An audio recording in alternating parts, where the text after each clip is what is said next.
Guys সেদিন আমরা গিয়েছিলাম বুড়িগঙ্গা নদীতে। বুড়িগঙ্গা নদীটার ভিউ ছিল অনেক সুন্দর। সো আমরা যখন যাচ্ছিলাম তখন পুরো সন্ধ্যার সময় ছিল, বাট তবুও আমাদের কাছে ওয়েদারটা অনেক ভালো লেগেছে।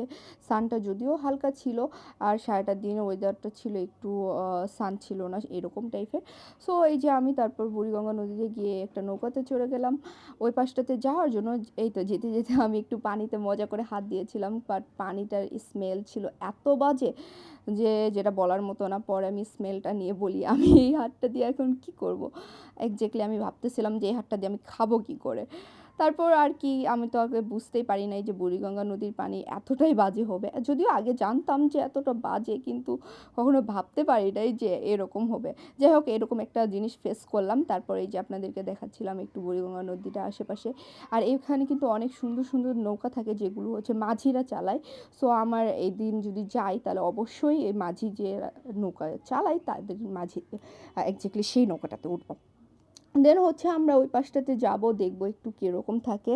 আর এটাতে যেতে খুব একটা বেশি সময় লাগে না, সর্বোচ্চ 2 থেকে 3 মিনিট লাগে, এর মধ্যেই চলে যাওয়া যায়। আর এটা হচ্ছে এক্স্যাক্টলি আপনারা যদি চন্দ্রিমা উদ্যান চিনে থাকেন বা রিক্সাওয়ালাকে বলে থাকেন তাহলে কিন্তু আপনাকে এখানে নিয়ে চলে আসবে। দেন আমরা দেখতে দেখতে কিন্তু কাছাকাছি চলে এসেছি। সো আমি এখন ভাবতেছিলাম যে ওই পাশটাতে যাব আর যেই কী করবো। তাই আমি খুব এক্সাইটেড ছিলাম যে আসলে ওই পাশটাতে কী আছে, যেহেতু আমি জানি না। দেন হচ্ছে একদম কর্নারে চলে এসেছি প্রায়। তারপর এখন আমি নামবো, নামার পরে আসলে দেখবো যে এই পাশটাতে কী ছিল। তারপর এই যে মাঝি নৌকাটা কর্নারে ভিড়াই দিয়েছে। সো এখন সবাই নামতেছে, দেন আমিও নামবো। বাট আমার কাছে একটু ভয়ও লাগতেছিল, কারণ আমি আসলে নদী পথে অনেক ভয় পাই। সো এই যে গাইস আমি যাচ্ছিলাম। সো এই যেতে যেতেও কিন্তু আমি একবার একটু স্লিপ করে ফেলি, কারণ হচ্ছে এখানে অনেক উঁচা নিচা ছিল এই আর কি। তারপর এই যে আমি আস্তে আস্তে করে নেমে যাচ্ছি, নেমে এই যে পাশটাতে ফাইনালি চলে আসলাম। এসে এখন আমার দেখার পালা। আমি কিন্তু খুব এক্সাইটেড ছিলাম আসলে কেমন লাগবে দেখতে, যেহেতু আমি এর আগে কখনোই আসি নাই। আমরা আসলে মূলত আমাদের বাসার আশেপাশে কোথাও যাওয়া হয় না, আমরা শুধু দূরে দূরে ঘুরতে যাই।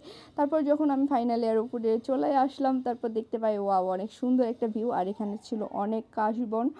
সো এখনও যদিও কাশবন সেরকম একটা দেখা যাচ্ছিল না, বাট ইনশাল্লাহ কিছুদিন পরে কাশবনগুলো অনেক সুন্দর হবে। তো তখন অনেক সুন্দর লাগবে দেখতে। বাট এটা ছিল অনেক কাশবন আশেপাশে। সো এই যে আমরা হেঁটে হেঁটে যাচ্ছি সামনের দিকে যে আরও সুন্দর কিছু ভিউ দেখতে পাবো আশা করছি। সো দেখাই যাক কীরকম লাগে। সো আমার কাছে তো অনেক ভালোই লাগতেছে, আপনাদের কাছে কেমন লাগতেছে অবশ্যই কমেন্ট করে জানাবেন। আর আমার কাছে কেন জানি না ন্যাচারাল জিনিস অনেক ভালো লাগে, কারণ সব সময় দালান কোঠাতে থাকা হয় তো। সো ন্যাচারাল জিনিসগুলো খুব একটা দেখা যায় না। সো আশেপাশে যদি ন্যাচারাল কিছু দেখি খুব